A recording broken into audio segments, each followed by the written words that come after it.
गानोत्सुकाय गानमत्ताय गानोत्सुकमनसे गुरुपूजिताय गुरुदेवताय गुरुकुलस्थायिने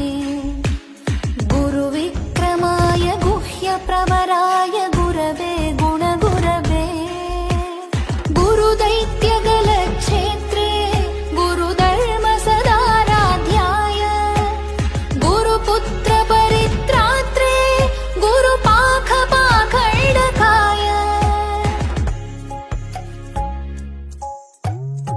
गीतसाराय गीततत्त्वाय गीत